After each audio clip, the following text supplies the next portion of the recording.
Hi there. Some SEC schools are rolling in recruits, and some are struggling. Time to get the squad together. You're talking ball with the SEC squad, sponsored by Gametime. From Alabama to Tennessee, from Georgia to Oklahoma, from Auburn to Texas, it's the local experts of the Locked On Podcast Network bringing you scoops, breakdowns, and the most comprehensive preview of the upcoming SEC weekend. It's the SEC squad, and we have a seat for you. Hurt feelings and thin skin are prohibited. Squad up. You're part of the SEC squad. And what's up, everybody? Welcome into the SEC squad. Sit back, grab your favorite beverage, and join us as we get you ready for another week talking all things SEC. In today's episode brought to you by Monarch Money. Take control of your finances with Monarch Money. Use code LOCKEDONCollege at monarchmoney.com for 50% off your first year. The Auburn Collective might need that advice. Guys, we're going to get into some football talk and some quarterback rankings. But first, we have got to start with recruiting. Let's welcome in our panel. We've got Brad Kellner, host of Locked On Longhorns. We've got Corey Burton, host of Locked On Vandy. We got Clint Shamblin, Locked On Bulldogs. Chris Marler, Locked On Gamecocks. John Miller, Locked On Mizzou. Stephen Willis, Locked On Ole Miss. Zach Blackerby, Locked On Auburn. I'm Chris Gordy, Locked On SEC. And guys, and Clint. Yeah, sorry, Clint doesn't have his last name on the screen. He's Shakira.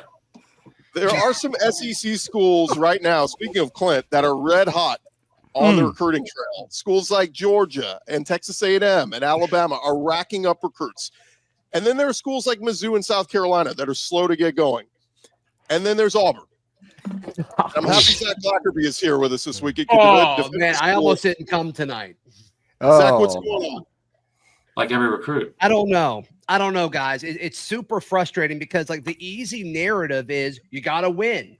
You got to win. And that would be fine if Auburn was losing to Georgia and Alabama, but they're losing commits to FSU, who's obviously coming off of a 2-win season.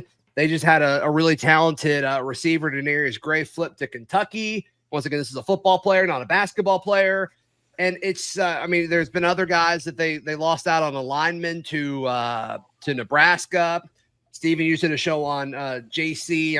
Anderson. Is that his last name? The tight end. So like Auburn's been in the top 3 for all these guys, but they're not closing for sure, and they're not holding on to the guys that they have. So is it just the winning and losing thing? I don't think so. I think it's deeper than that, but I don't know what the answer is. Well, Hugh's trying to get his handicap down a spot, right? I mean, he's playing a lot, supposedly. Oh my goodness, man, Gordy, you came ready to go. I mean, that is not to go for this. That's AI, but that is not very far from reality. That looks like the cover of PGA Tour 2026. I love it. For those listening, we got a graphic up. It's the new EA Sports Auburn golf game with Hugh Freeze. Oh, I thought it was Droopy Dog. My mistake. Dude, they really captured how dead behind the eyes he's become over the last couple of years. That is perfect.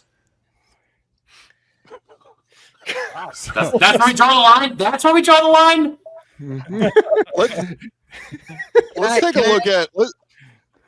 We're recording this on Tuesday. Let's take a look at what the ranking classes look like right now. Again, this could change by the time you're listening or watching this, but Georgia's sitting up there top, A&M, Alabama, Tennessee, Texas, LSU, Florida, Arkansas. They're all in the top 21. And there's Auburn at 89th with 6 commits. This is off the heels of Auburn and Hugh Freeze signing back-to-back top 10 classes. I just look at this and say, what a disaster this is right now. Yeah, and I mean, as we discussed, I wish Eric Kane of Locked On Vols was here, but I mean, there's some traction of Auburn's top guy remaining, Hezekiah Harris. He's an edge defender, in-state player. Tennessee feels good about where they're standing with him too. So I mean, it's not great. It's certainly not great, and it's very frustrating because it's such a big 180, and it's not even a 180 from year to year. I mean, you look at what Auburn did in the transfer portal. I mean, not that long ago with Eric Singleton and Xavier Chaplin and Mason Murphy. I mean, they got some of the top transfer guys at each of their respective positions that they were needing. So then the question is, like, did they spend all their money on the portal? And then other guys are, because that seems to be the report that you keep hearing is like, I mean, that was definitely one that was pretty more public with Shadarius Tootle, Clint. The offer that Georgia made was significantly better, was the phrasing that I heard. Same with Denarius Gray to going to Kentucky, that Kentucky's offer was better. And that's a problem. Like if it truly comes down to like NIL resources, and this is kind of the narrative that's come around Auburn recruiting, that's a problem. And it's totally different from everything we've seen under Hugh Freeze up to this point. Yeah, how big is that Baylor game, by the way? If that Baylor game let's please talk about the Baylor game. Yeah, it's big, no doubt. No doubt about it. Yeah, with what is going on, if Hugh Freeze and Auburn loses that game, it could be a nuclear mushroom cloud. The panic that would go around the Auburn fan base, it would be crazy. It would be crazy. One saving grace. Like, he hasn't been winning on the football field, but the one saving grace every Auburn fan's been like, is like, well, we got top 10 recruiting class. Future. It's the future. And like Auburn's roster, I think is pretty solid right now. But let me hold on, Zach. Let me just do you a favor. Since your birthday was yesterday, at the time we're recording this, sure. I'm going to be the voice of reason here. Also, I would like to apologize to Hugh Freeze for the comment about his eyes. If you're listening, which I know you are, a big fan of the show. Anyway, Zach, the first thing I thought of was, it screams like, are we out of money? Like is Auburn out of money because of how much like they put into the last 3 cycles of the transfer portal and also the high school recruiting, the kids they brought in, which is fine. But like also the players you're losing, it sucks. But this is probably the deepest roster and team that Auburn's had in the last 10 years, right? Like the best offensive line they've had probably in the 15. You have like a top 3 receiver room. The defense is going to be good. Like, I think you're set for this year. So panicking in June, it feels kind of like a little bit like a fool's errand to do, even though all fans do it. They should have a really, really good chance to be the best team they've had in at least since 2019 this year on the field, which will obviously help all the recruiting. Yeah, but one of the things that they're also paying out is coaching. Like how many coaches have come, they're paying them. Like if you start looking through what Auburn has paid out, that is not on the recruiting trail. That is not on this new July. Now we're entered, $20.5 million that you go ahead and get out there to the football team. Auburn's been paying out to run out coaches for some time. It has to infuriate up. That's the kind of culture that sure you can try to get it back on the field this year. And I do think Auburn's going to be improved. I do. I'm with you, Marlon. But at the same time, you look at the longevity of the inside guts of the program, and this is a symptom of a reeking, rotting culture in there that has to change. Like I don't know who it is. I don't think it's all huge, but it's somebody Jimmy Rain. I think that's a little overrated too. But I mean, when you look at I agree, Clint. I agree. But as far as the deals, I don't know about the culture, but as far as those individual deals that you're still having to pay, sure. But like, are you not going to pay Gene Chizik after winning a national championship? You do. I mean, Gus Malzahn, I mean, let's think about the context of that. There was all that buzz about him leaving for Arkansas, and he had just beaten back-to-back #1 teams in the span of 3 weeks. No other team has ever done that when they beat Georgia and beat Alabama, and they kind of dominated those games. Like, we've never seen that in this era of college football. Like, you're not going to pay him? Like, you're going to say that's not they worth did win the SEC. Now, the issue is like Brian Hart, like the Brian Harsin hire was atrocious, and it was awful, and it's still hurting us. The potato famine is a real thing. How long is that going to be the case, though? I mean, Hugh Freeze is 11-14 in the last 2 years. He's 1-8 against ranked teams. Yeah. The scary part for Auburn is that they should be improved no matter what this year, but they could get out of September 2-3 and still have Georgia and Bama like on the horizon, which is a nightmare. Listen, in 2014 and 2015, Hugh Freeze beat Alabama. Ole Miss was riding high. 2016, with a lot of those same players coming back, with Chad Kelly coming back, that team went 5-7 and lost to Vanderbilt. A lot of people lose to Vanderbilt. Yeah, culture problems happen on Hugh Freeze teams with regularity.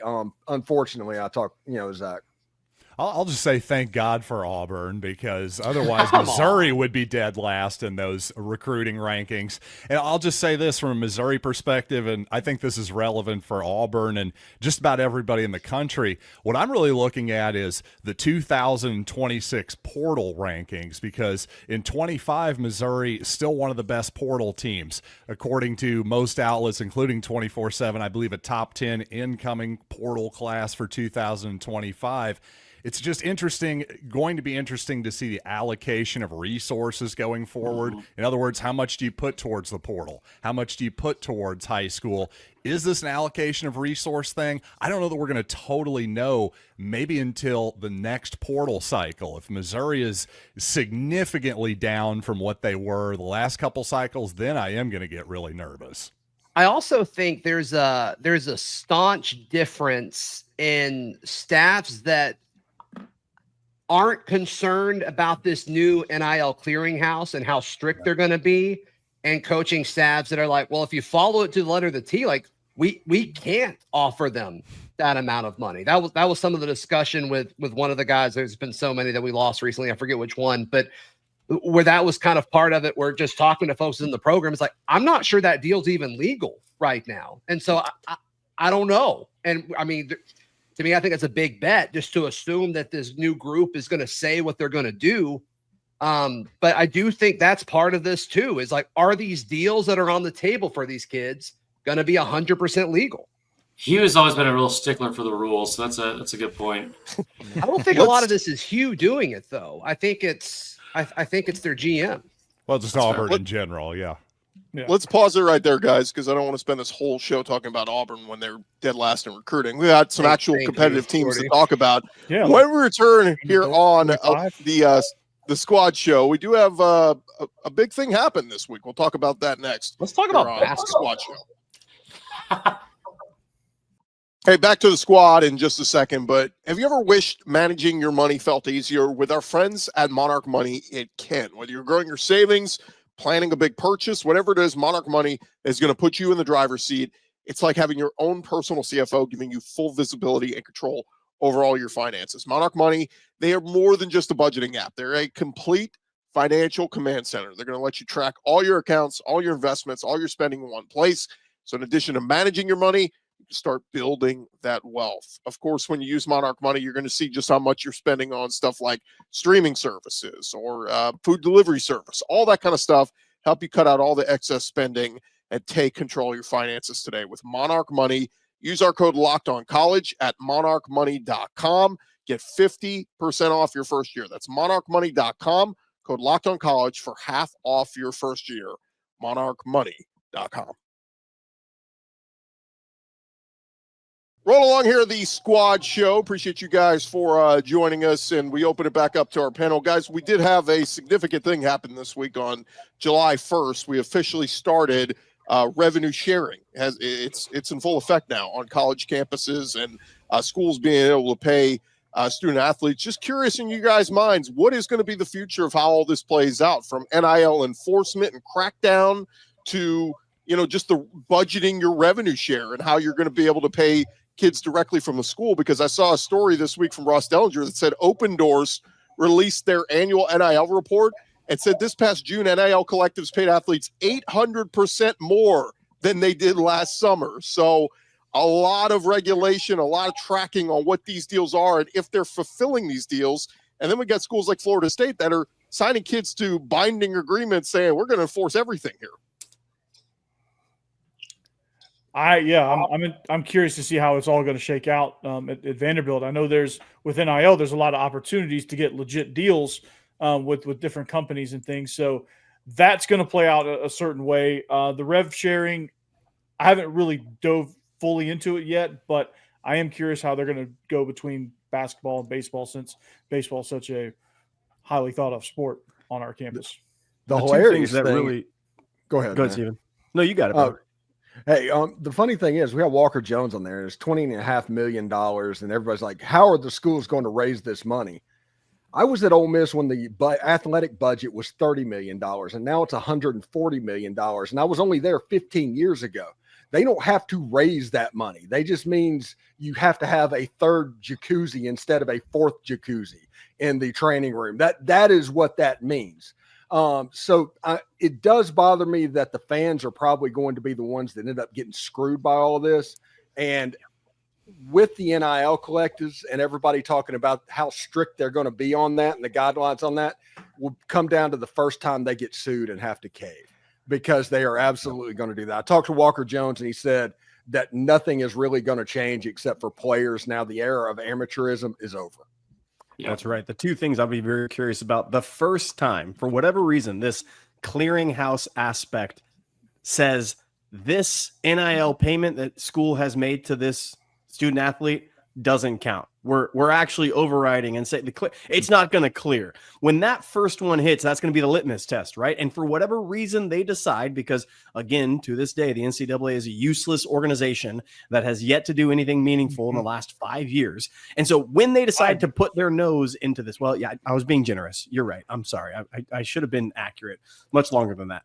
That's going to be the first litmus test. The second litmus test to me is going to be when certain athletes are reported, like all the big hitters in the SEC, for only a certain couple thousand, because they're getting lucrative deals as they're being liaisoned over to other companies and other people to say, we're not going to have to report this. We're going to be a middleman for all these other things. And we're going to use our 20.5 on the book, so to speak. It just makes more loopholes for people to work around. But that first suit or first one that says, no, we're denying this NIL, that's going to be the big one.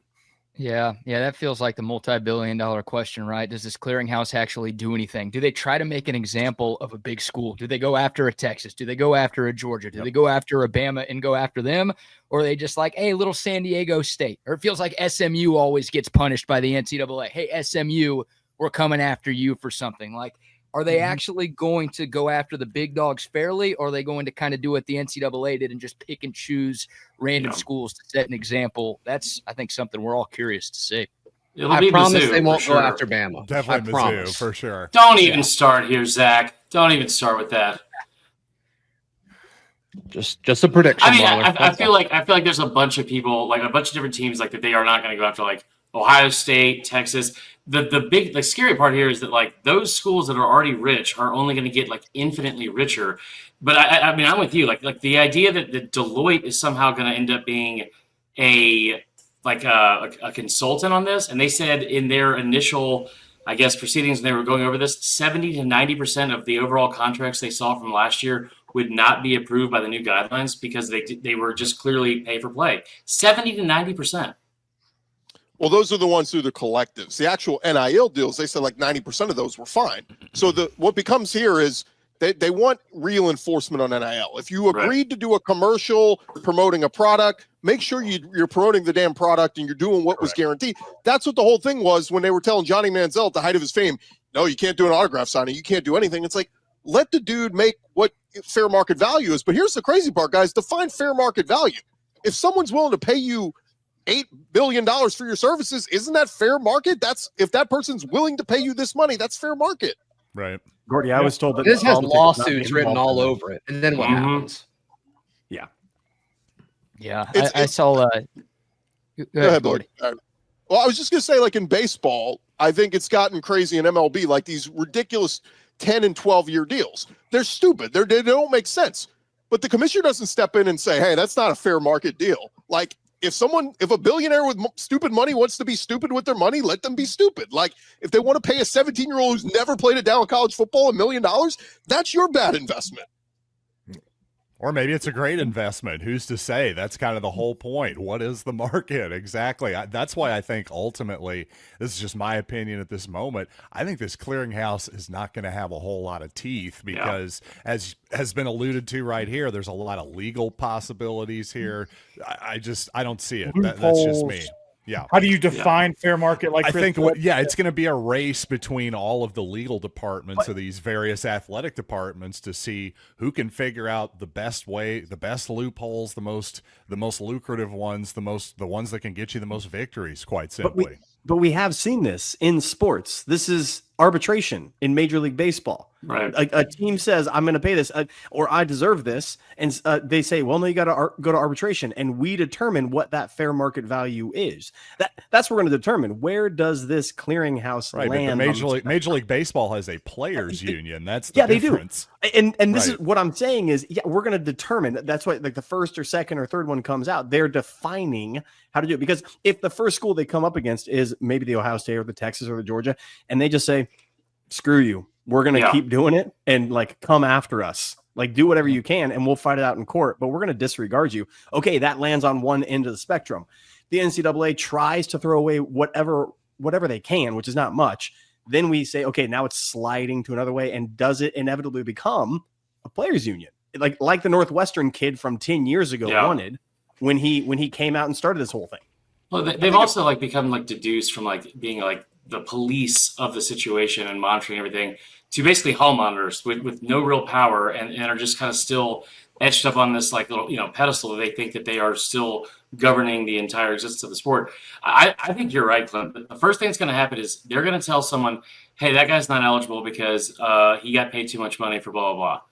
And Ohio State or Texas or Bama is going to look at him and be like, we don't care. Like, we do not take you seriously. You're not important anymore. Well, let Sankey go filibuster about it, and we're going to play this weekend.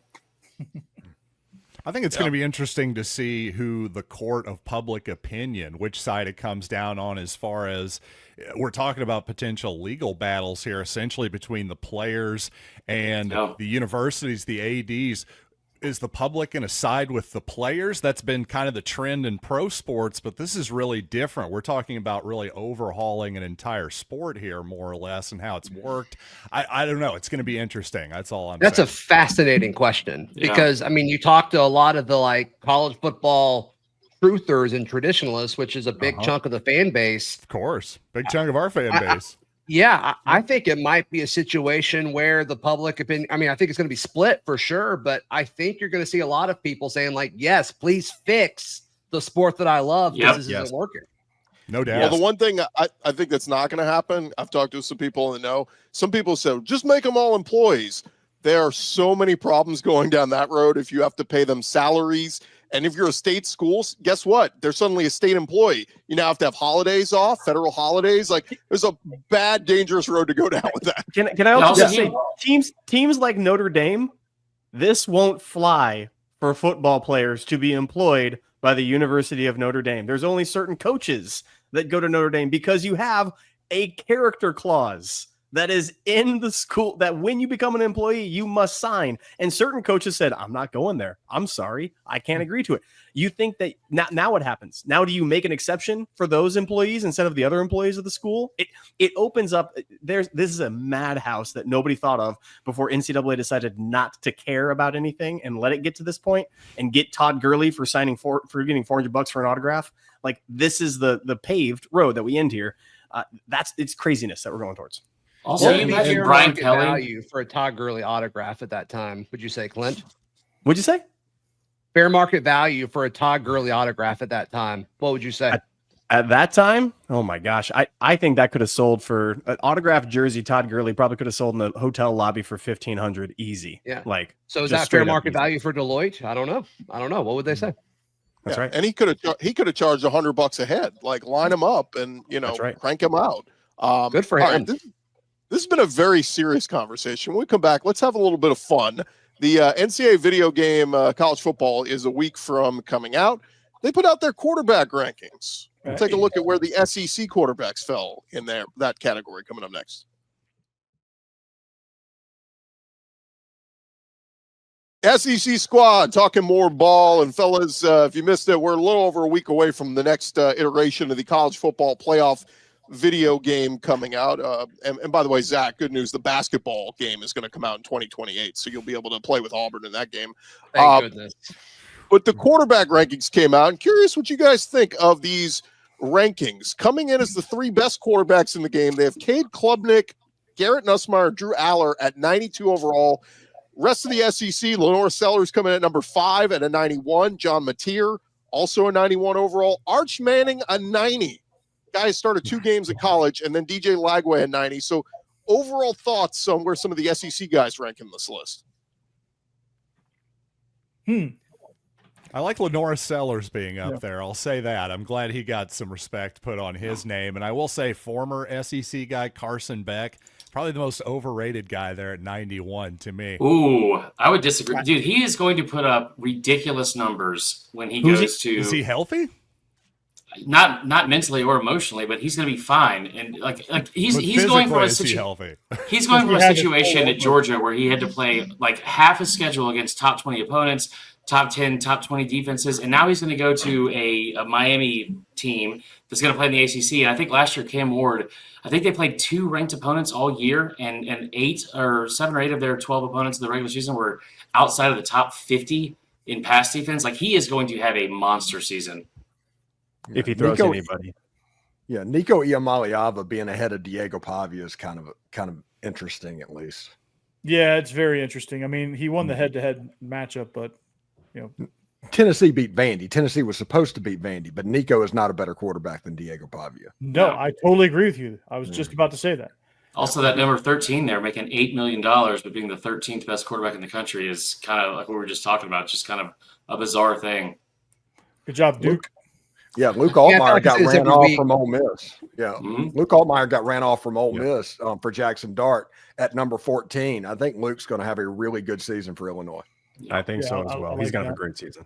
I think John Mateer and 91 overall. I think that might be a little high, but he's probably going to be very fun to play with in the game because he's so mobile. So that should be I'm glad we have Brad Kellner here. Go ahead, Corey.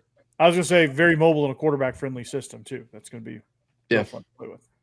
I want to ask Brad this because, Brad, this has been a big topic of discussion the last few weeks is what is Arch? He's getting so much hype, so much love.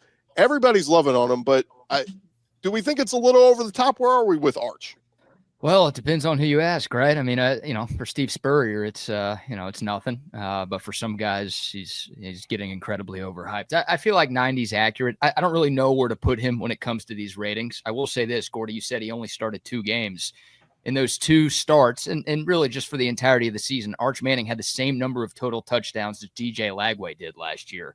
And Lagway started 5 more games than Florida did. So that's not like, oh, Lagway's bad. I think Lagway's really good. That just shows you what Arch Manning was able to do in a really small sample size. So the people who say, oh, he hasn't done anything, he hasn't played at all, like when he was on the field, he put up good numbers, but of course he hasn't played a whole lot. So he's one of the toughest. He's one of the toughest people to judge in college football. Right? Okay, you just hit my nerve. You just hit my nerve because this is lunacy. Arch Manning has played nobody in those games. Of those games, he played everybody outside of like a top 90 defense. 80% of his stats came against nobodies in college football. And when he played somebodies, he was something like 3-9. They didn't score a touchdown on the drives. He comes in against Georgia on a down year defensively. Look, Arch Manning could be good. I have no idea if he will or not. And I'm not saying that. He could be great.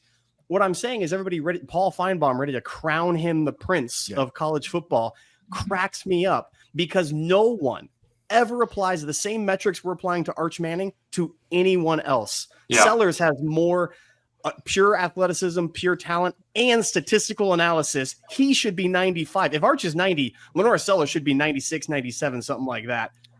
I am confused. I'm not, Brad. I'm not blaming you. I am, Brad. I definitely am. No, you're not. You're a Texas guy. Well, look, like these EA Sports is trying to sell video games, right? Paul Feinbaum is trying to get clicks. He's trying to get impressions. What's going to move the needle? It's talking about Arch Manning. So I think the fact that his last name is Manning has totally clouded everything that people do because they want to take advantage. Full circle. He's a Kardashian. He's a Kardashian of college football. Yeah, it's kind of interesting. He got a BBL. Yeah, well, Kim's put up big numbers. They put up big numbers as a family, so maybe Arch is going to do the same thing. I don't know. I just want to ask a question of Gordy. You're telling me, Gordy, we started this entire episode with Auburn hate. We then went to NIL, and we're finishing with EA Sports quarterback. And we're not talking about the greatest run of recruiting we have seen in a dang long time by Kirby Smart. I wanted to give you a chance. This man is out here in the era of NIL when people said Kirby Smart is dead because he can't. Now he has to compete with all the big boys in college football, and he is pulling recruits from everywhere. Hitting the month of June is now thus called the year of our Lord Kirby Smart. Like the whole month is now just Kirby's time. A month is a year? It's not a year. It's a month. Is the year. Okay. Look, I couldn't make the saying work with just a month. It's the Shambling calendar. Thank you. And then you just fumbled it right there. I know. I did. You're right. Georgia with 20 more commits than Auburn, by the way. They had 14 in June alone. I tell you, the thing about what Kirby's doing now, too, because he's always done this, when it's like what he's built, obviously, at Georgia, like it's 5 stars and blue chip, top 100 players everywhere. It's also taking 3 stars, turning them into first-round draft picks. The scary part of what he's doing now some of it feels almost like it's personal. Like PJ Dean yesterday was 30 minutes before his commitment was like a lock to South Carolina. And it almost just feels like, you know what? I don't really like Beamer. You remember that outburst I had on the field against him a couple years ago? Yeah. I'm going to go ahead and take this because I want it. And he is on a roll, man. 14 commits in the month of June. And you're looking at guys like Morgan, Bell, Cooper. I know they might be committed. The wide receiver, running back, plus Tyler Atkinson. 2 more 5 stars potential, 4 more 4 stars potential to round out this class and jump all the way up. I'm telling you. How many players are they going to get? We've lost count. It's Kirby's world, and he doesn't care. He has, it's personal to him. You're exactly right. I do truly think that he just got sick and tired of people saying, and going back to the NIL conversation, when you make people a level playing field with a guy like Kirby Smart, you've made people, instead of fight at distance, say you have to get in the ring. You limit the scope of where they can go. He's going to win most of those battles. With a level playing field isn't the level when you got skill and talent.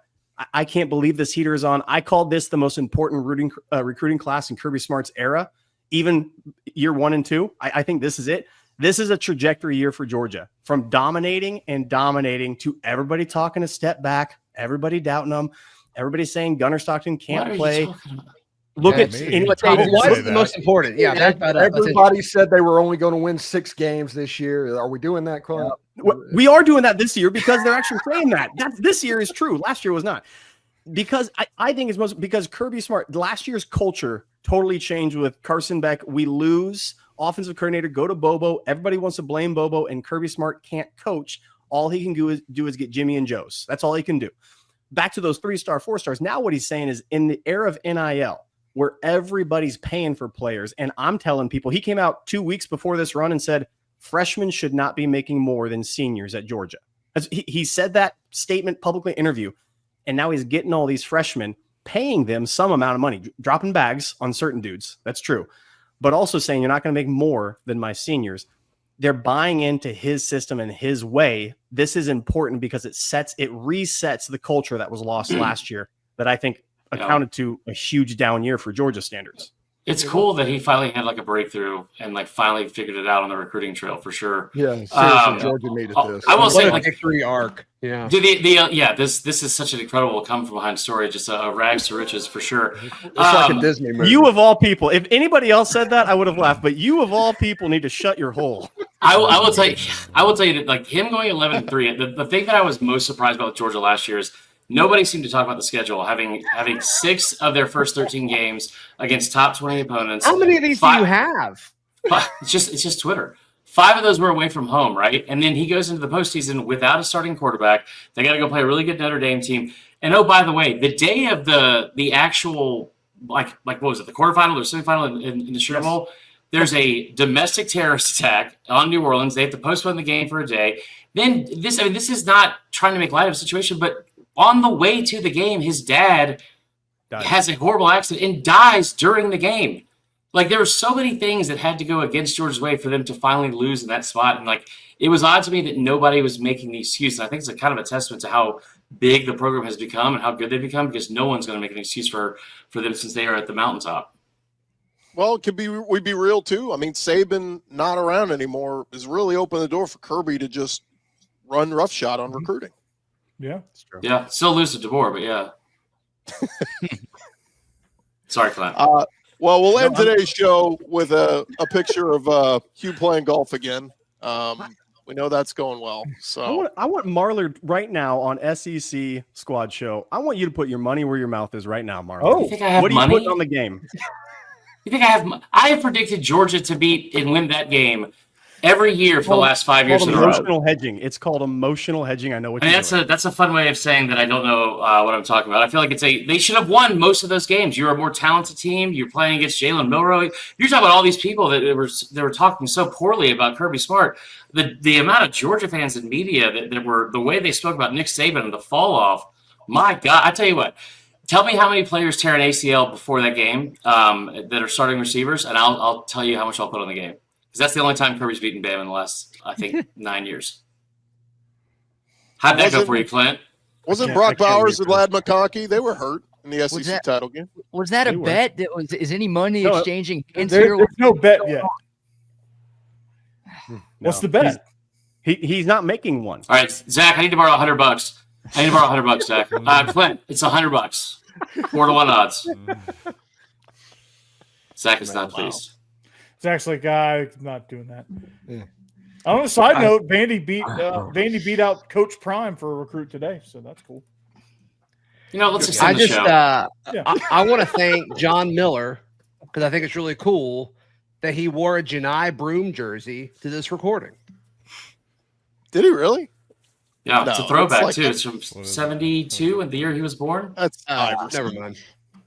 Sorry. Well, one of our as we close fathers. this out, hopefully you guys are listening to this or watching this, getting ready for the 4th of July. And Zach Blackerby wore his 4th of July America shirt. Brad Kellner, in honor of July 4th, wore a Domino's shirt, so that's good. Nothing better than Domino's pizza in a pool party. Gordy, why don't we go around? All of us say our least favorite country just to kick off July 4th. You know what I mean? I'll go last. You start. I tell you what, I don't love Greenland. It doesn't make a lot of sense to me, for one. Also, Peru's kind of confusing. It's just like the entire west coast of South America. What are we doing there? Or is that Argentina? I don't know. It's not Peru. It's not Peru, right? Yeah. It's Chile. So I'm still stuck on the. It's not Chile. Chile was in TLC. There's a lot of things I think geographically speaking, we have a lot to fix. We don't need 2 Dakotas. You are fascinating. You just exist, Marler. Yeah. Thank you. Like you as a human just exist. And Cal and Stanford should not be allowed to charge for school if you are in the Atlantic Coast Conference. Stanford and Cal should absolutely not be able to do that. But back to the Dakotas. We don't need 2 Dakotas.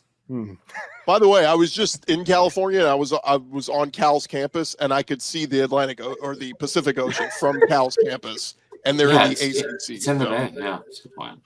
Pretty crazy. All right, I'm getting the red light. We got to wrap up. Remember to follow and subscribe to your favorite SEC show, whether that's Zach Blackerby with Locked On Auburn to hear about how they suck at recruiting, or if you want to hear Clint Chamblin brag about the Bulldogs and have the best recruiting class in the SEC. You could do that as well. Or, if you want to just listen to Chris Marler gush about the Gamecocks, or Corey Burton talk about Vandy beating Colorado in recruiting, or Brad Kellner gushing over Archmania. It's all there for you. And, of course, Stephen Willis. Check out his new set with Locked On Ole Miss. All of these shows you can find wherever you find your podcast, part of the Locked On Podcast Network, covering your team every day. Wow, I hated all of that. I hated all of that. Yeah, you hate fun? What just happened?